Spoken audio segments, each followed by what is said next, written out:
والذين معه أشداء على الكفار رحماء بينهم صدق الله العظيم. حاضرین جمعہ، السلام علیکم ورحمۃ اللہ تعالی وبرکاتہ. الصلاة والسلام علیک یا رسول اللہ، الصلاة والسلام علیک یا حبیب اللہ، صلی اللہ تعالی علیہ وسلم. اللہم صلی علی سیدنا و مولانا محمد النبی الأمی الحبیب العالی القدر العظیم الجاہ وعلی آلہ وسلم. حضرات گرامی، آج کا دن پورے عالم میں سب سے عظیم انسان کی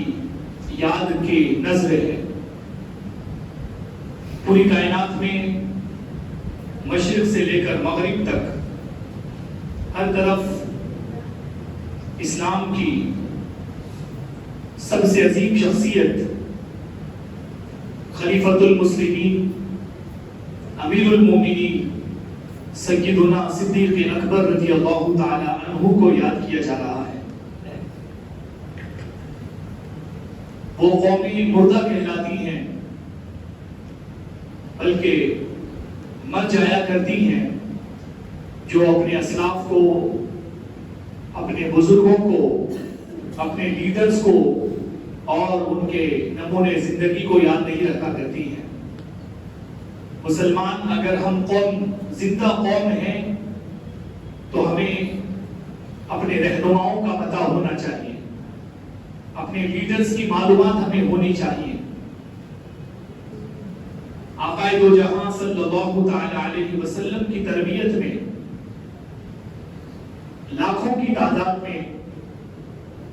رہنما تیار ہوئے ہیں.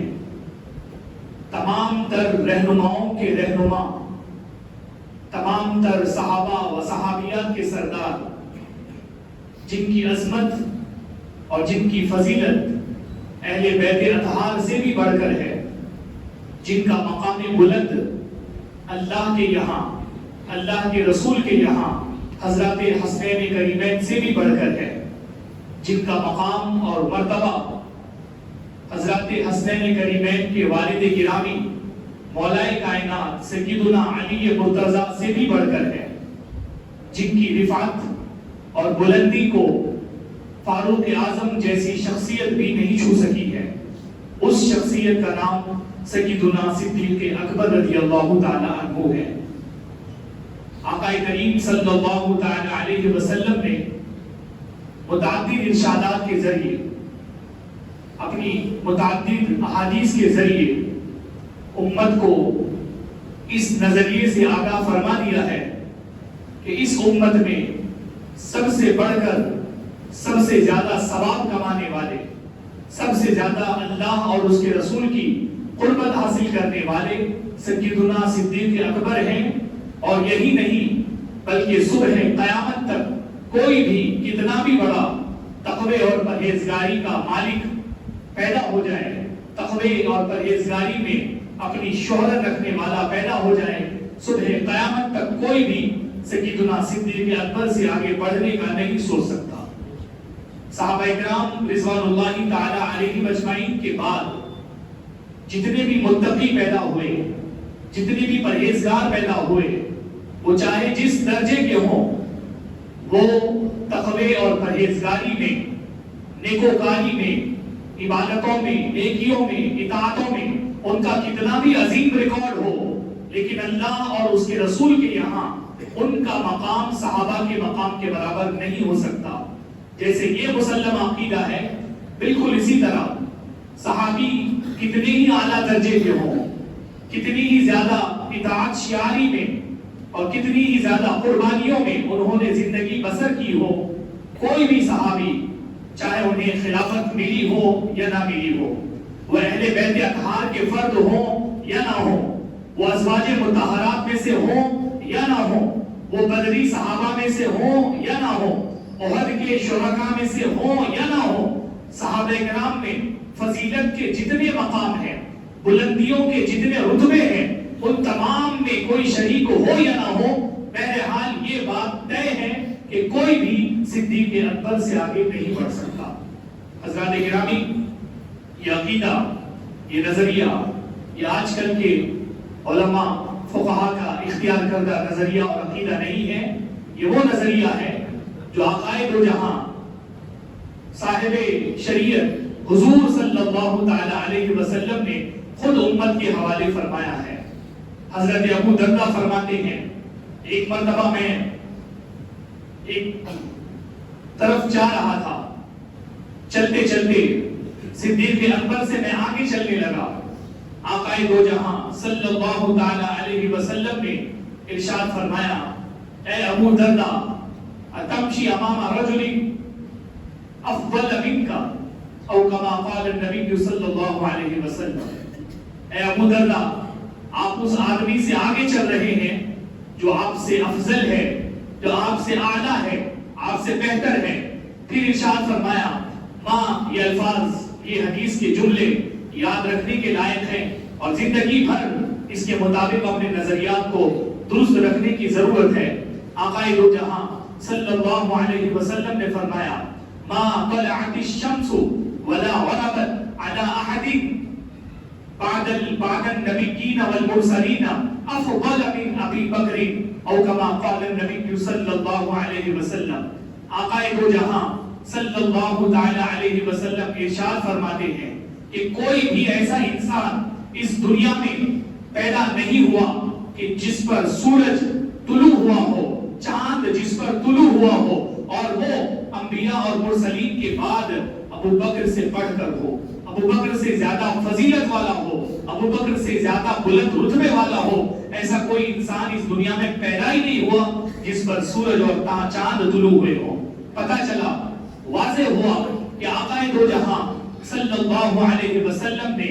بالکل دو ٹوک الفاظ میں یہ نظریہ امت کے حوالے فرما دیا ہے کہ رہتی دنیا تک، صبح قیامت تک، نیکیاں کوئی کتنی بھی کر لے، پرہیزگاری کی کتنی ہی بلند مقام پر وہ پہنچ جائے، ایک بات یہ طے ہو چکی ہے اور یہ صبح قیامت تک بدلنے والی نہیں ہے کہ کوئی بھی کتنے بھی مقام رفیع پر پہنچ جائے، وہ ہرگز سیدنا صدیق اکبر سے آگے نہیں نکل سکتا، سیدنا صدیق اکبر سے زیادہ فضیلت والا نہیں ہو سکتا۔ سیدنا صدیق اکبر کی فضیلت یہ کہ کوئی ان کے برابر ثواب والا نہیں ہو سکتا۔ سیدنا صدیق اکبر کو جو ثواب اللہ کی بارگاہ سے مل چکا ہے اور مل رہا ہے اور ملتا رہے گا، سیدنا صدیق اکبر کو جو رتبہ، جو قربت، جو نزدیکی، جو تقرب اللہ کے یہاں اور رسول اللہ صلی اللہ علیہ وسلم کے یہاں جو تقرب حاصل ہو چکا ہے، وہ صبح قیامت تک کسی اور کو حاصل ہونے والا نہیں ہے۔ حضرات گرامی، آقا دو جہاں حضور سرور کائنات صلی اللہ تعالی علیہ وسلم نے متعدد فرامین کے ذریعے اس افضلیت کو اجاگر فرما دیا ہے۔ اپنے نظریات کو درست رکھنے اور اپنے عقائد کو بگڑنے سے بچائے رکھنے کی فکر کرنا دور حاضر میں بہت ضروری ہے۔ ہم اہل بیت سے محبت کرتے ہیں، ہم صحابہ اکرام سے تمام سے محبت رکھتے ہیں، ہم ازواج مطہرات اور بنات صالحات رسول دو جہاں صلی اللہ علیہ وسلم کی شہزادیوں سے عقیدت رکھتے ہیں، اور تمام تر اہل بیت کے افراد سے ہماری عقیدتیں وابستہ ہیں، ہمارے خلوص ان سے جڑے ہوئے ہیں، لیکن یہ ہمارا خلوص، یہ ہماری محبتیں، یہ ہماری محبتوں کے تقاضے ہرگز یہ نہیں ہیں، اور نہ ان کا ہرگز یہ مطلب ہوتا ہے کہ ہم سیدنا صدیق اکبر پر کسی اور کو فوقیت اور اہمیت دینے لگے۔ سیدنا صدیق اکبر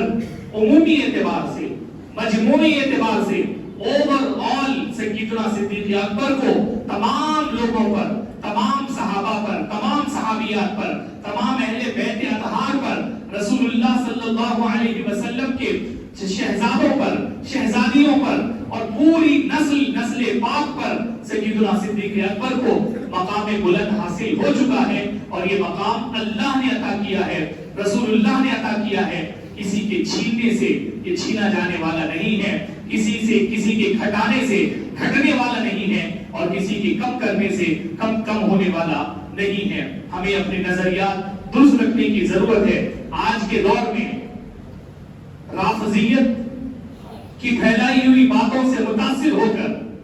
اور بڑی معذرت کے ساتھ میں عرض کروں گا، ہمارے پاس وہ مقررین جو حضرات جنہوں نے علم کی باریکیوں کو نہیں سمجھا ہے، جنہوں نے مدرسوں میں یا جہاں سے بھی علم حاصل ہوتا ہے صحیح طور پر استفادہ کر کے علم کی کتابوں کو صحیح طور پر سمجھا نہیں ہے، کن کتابوں سے استفادہ کرنا ہے، کن کتابوں سے استفادہ نہیں کرنا ہے، یہ سمجھا نہیں ہے۔ وہ رافضی علماء اور اہل سنت، اہل علماء حق کی کتابوں میں جنہوں نے فرق کرنا نہیں سیکھا ہے، جو رافضی علماء کی کتابیں تقریباً بظاہر ویسے ہی لگتی ہیں جیسے بعض مرتبہ علماء حق اور اہل سنت و جماعت کے علماء کی کتابیں لگتی ہیں۔ یہاں سے متاثر ہو کر ہمارے کچھ مقررین، کچھ خانقاہوں کے حضرات ان کتابوں کو پڑھ کر جو ہے خود پہلے بگڑتے ہیں، خود کے اپنے نظریات بگاڑتے ہیں، اور اہل بیت اطہار کی محبت کے نام پر، مولا کائنات سیدنا علی مرتضیٰ کی محبت کے نام پر، حضرات حسنین کریمین سے محبت اور چاہت کے نام پر، حضرت خاتون جنت فاطمہ الزہرا رضی اللہ تعالی عنہا کی محبت کے نام پر کبھی کبھار اس طرح کی باتیں کرتے ہیں کہ جن کی وجہ سے سیدنا صدیق اکبر کے حوالے سے امت کا جو نظریہ ہے وہ نظریہ متاثر ہو جاتا ہے، وہ نظریہ خراب ہوتا ہے۔ اس لیے ایسے مقررین کی تقریروں سے ہوشیار رہنے کی ضرورت ہے۔ ہو سکتا ہے کہ ان کی خود کی لا علمی ہو یا نادانی ہو، جب تک کہ صحیح طور پر علماء حق کی کتابیں نہ پڑھ لیں اور رافضیوں کی کتابیں اور رافضیوں کی کتابوں سے پھیلنے والی باتوں میں اور علماء حق کی باتوں میں فرق کرنا کوئی عالم اور کوئی مقرر نہیں سیکھتے ہیں، ان کی تقریروں میں آج کے دور میں اس طرح کی چیز آپ کو مل سکتی ہے جس سے سیدنا صدیق اکبر کی افضلیت متاثر ہو سکتی ہے، سیدنا صدیق اکبر کی افضلیت کا نظریہ متاثر ہو سکتا ہے۔ حضرات گرامی، یہ اتنا مسلم عقیدہ ہے، یہ اتنا مسلم نظریہ ہے کہ دہائیوں سے، صدیوں سے منبروں پر ہر جمعہ کو پڑھا جاتا ہے، افضل البشر بعد الانبیاء بالتحقیق۔ ہر جمعہ کو عام مساجد میں عام طور پر جو خطبے پڑھے جاتے ہیں ان میں باقاعدہ طور پر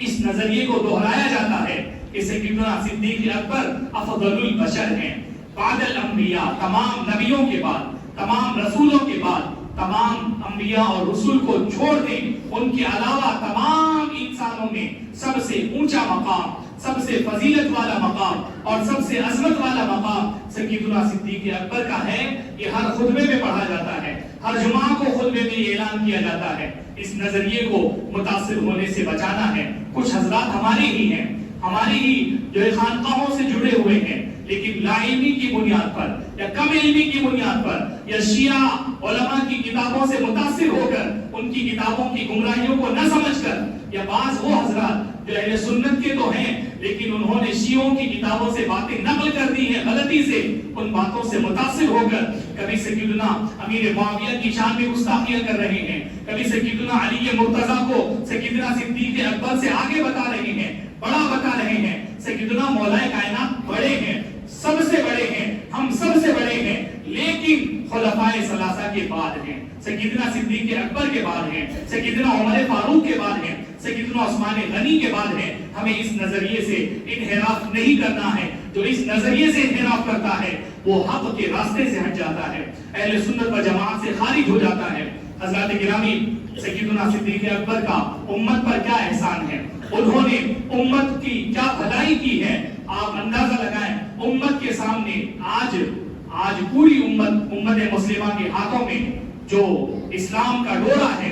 اور اسلام کا پرچم پوری دنیا کے چپے چپے میں لہرا رہا ہے۔ آقا دو جہاں صلی اللہ علیہ وسلم کی ظاہری زندگی کے اختتام کے بعد اس امت میں اگر اس پرچم کو لہرانے کا جو صحرا اگر کسی کے سر جاتا ہے تو سب سے زیادہ سیدنا صدیق اکبر کے سر جاتا ہے۔ یقیناً سیدنا مولا کائنات رضی اللہ تعالی عنہ نے اپنے دور خلافت میں بہت سارے فتنوں کو کچلا ہے، آپ نے اسلام کو مضبوط کیا ہے۔ سیدنا عثمان غنی نے اپنے دور خلافت میں اسلام کو مضبوط کیا ہے۔ سیدنا فاروق اعظم نے اپنے دور خلافت میں اسلام کی وسعتوں کو پھیلایا ہے، اس میں کوئی شک نہیں ہے۔ لیکن ہمیں اس بات کا اعتراف کرنا ہوگا، یہ حقیقت مسلمہ ہے کہ سیدنا صدیق اکبر رضی اللہ تعالی عنہ کے دور میں جس طرح کی آفتیں، جس طرح کی مصیبتیں اور جس طرح کے حملے اسلام پر، مذہب اسلام پر ہوئے ہیں،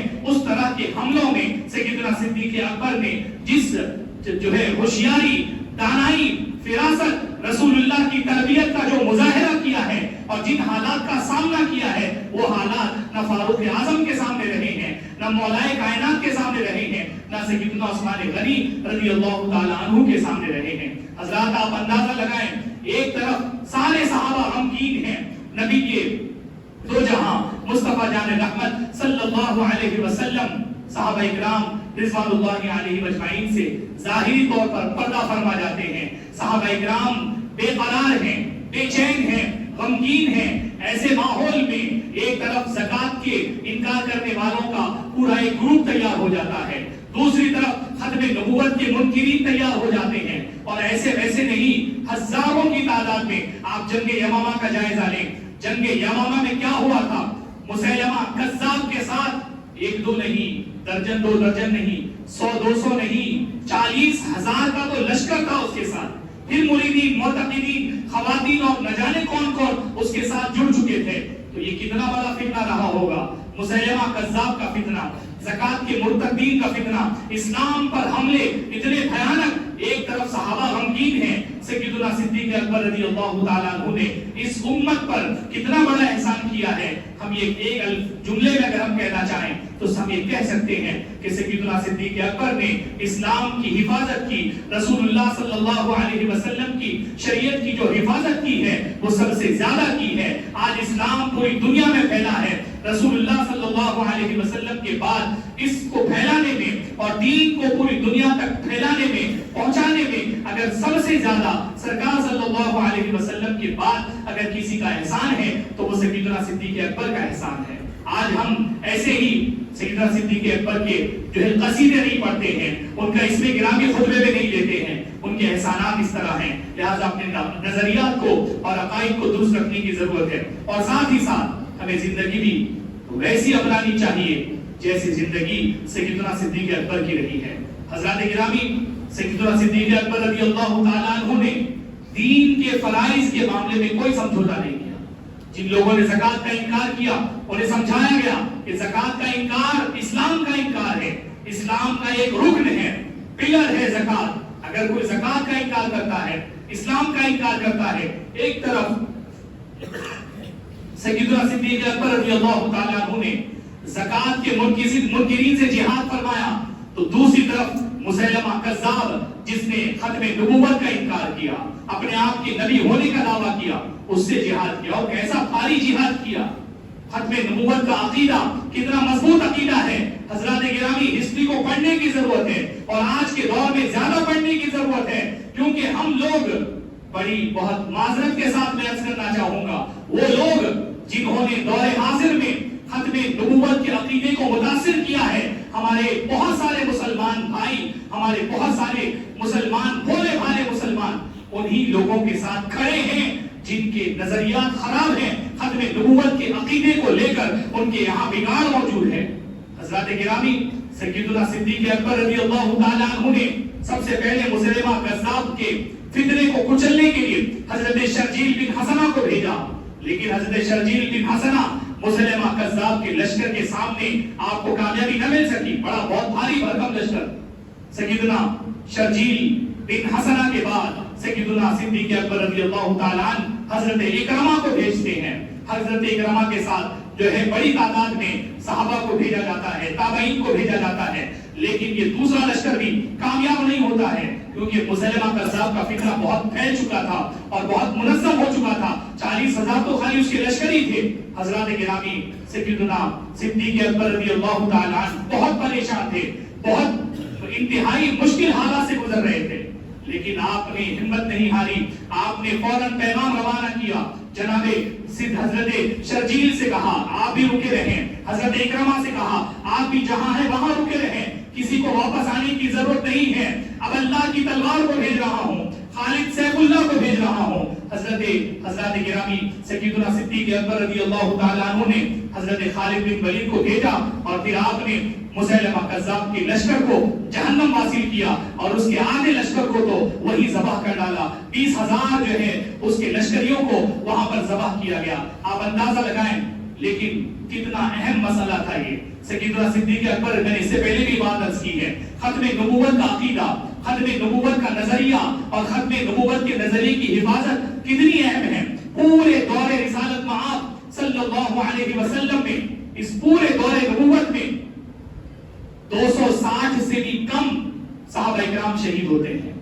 260 سے بھی کم صحابہ لگ بھگ شہید ہوتے ہیں، لیکن صرف ایک جنگ یمامہ میں جو ختم نبوت پر حملہ تھی، جو جنگ دراصل ختم نبوت کے عقیدے کو بگاڑ پیدا کرنے کے نتیجے میں جو جنگ لڑی گئی، اس ایک جنگ میں 1200 سے زیادہ صحابہ اس ایک جنگ میں شہید ہوتے ہیں، جن میں سے 700 صحابہ علم قرآن کے ماہر تھے، حافظ قرآن تھے اور قاری قرآن تھے اور علم قرآن کے ماہرین تھے۔ ایسے صحابہ اس ایک جنگ میں شہید ہو جاتے ہیں۔ پورے دور نبوت میں 260 سے بھی کم صحابہ، اور اس ایک جنگ میں 1200 سے زیادہ صحابہ شہید ہو رہے ہیں۔ آپ اندازہ لگائیں ایک جنگ کہاں اور پورے غزوات کہاں ہیں۔ آقائے دو جہاں صلی اللہ علیہ وسلم کے دور میں جتنے غزوات ہوئے، جتنی جنگیں ہوئی، جتنے مرتبہ صحابہ اکرام کو دھوکے دیے گئے، دھوکہ دے کر شہید کیا گیا، تبلیغ کے نام پر دھوکہ دیا گیا، دعوت کے نام پر دھوکہ دیا گیا،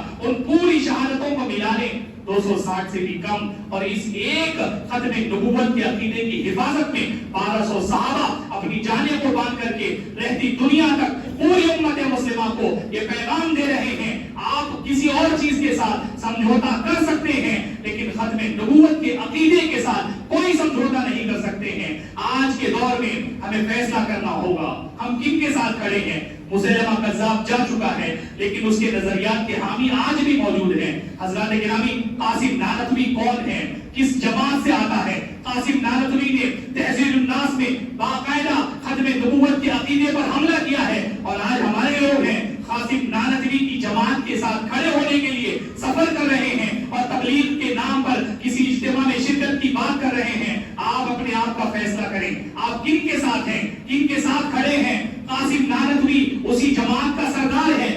قاسم نانوتوی کیا لکھتا ہے تہذیب الناس میں؟ اس نے یہاں تک لکھ دیا ہے کہ حضور صلی اللہ علیہ وسلم کے بعد کوئی اور نبی پیدا ہو سکتا ہے، اگر ہو جائے تو حضور کی ختم نبوت پر کوئی فرق نہیں پڑے گا۔ سیدنا صدیق اکبر کو یہ نظریہ سمجھ میں نہیں آیا، ورنہ سیدنا صدیق اکبر نے 1200 صحابہ کی جانیں نہ قربان کروائی ہوتی۔ یہ نظریہ صدیق اکبر کو سمجھ میں نہیں آیا جو قاسم نانوتوی کو سمجھ میں آ گیا۔ آپ اپنے نظریات کی اصلاح کیجئے، ہو سکتا ہے میری بات کسی کو بری لگے لیکن اپنے دل کے نہا خانے میں ذرا وقت نکال کر ذرا سوچیں، اپنے دل سے پوچھیں آپ کیا کر رہے ہیں، کدھر جا رہے ہیں، کن کے ساتھ کھڑے ہیں۔ دعوت، نماز، تبلیغ، توحید یہ سب بہانے ہیں، ان سب کی آڑ میں، توحید کی آڑ میں، نماز کی آڑ میں، تبلیغ اور دعوت کی آڑ میں آپ کے عقائد پر حملہ ہو رہا ہے، آپ کے ختم نبوت کے عقیدے پر حملہ ہو رہا ہے۔ رسول اللہ صلی اللہ علیہ وسلم سے جو ہماری والہانہ محبت ہے اس پر حملہ ہو رہا ہے۔ آپ سوچیں، حفاظت کریں اپنی نسلوں کی۔ آپ کچھ نہیں کر سکتے، آپ بہت کچھ نیک نہیں بن سکتے، کم سے کم اپنی نسلوں کو برے عقائد سے تو بچائیے، برے نظریات سے تو بچائیے۔ مسیلمہ کذاب نے جس نظریے کو فروغ دیا تھا اسی نظریے کو اشرف علی تھانوی نے فروغ دیا ہے، قاسم نانوتوی نے فروغ دیا ہے، اور آج اسی اجتماع میں شرکت کی تیاری ہمارے جو ہے کارخانے کے لوگ کر رہے ہیں، ہمارے گلی گلی کوچے کوچے میں لوگ پھر پھر کر جو ہے اس اجتماع میں شرکت کی بات کر رہے ہیں کہ جس اجتماع کا تعلق ایسے لوگوں سے ہے جنہوں نے خود ختم نبوت کے نظریے کو متاثر کیا ہے اور امت کو عداوت رسول کی طرف مائل کر دیا ہے۔ حضرات گرامی، اپنے عقائد کی حفاظت کیجیے، اپنے نظریات کی حفاظت کیجئے اور سیدنا صدیق اکبر رضی اللہ تعالیٰ عنہ کی قربانیوں سے سمجھیے کہ عقائد اور نظریات کی حفاظت کتنی اہم ہے. کیا منکرین زکات نماز نہیں پڑھ رہے تھے؟ کیا منکرین زکات جو ہے روزہ نہیں رکھنے والے تھے؟ امام حسین کی تعداد، امام حسین کے ساتھ شرکاء کی تعداد کم تھی،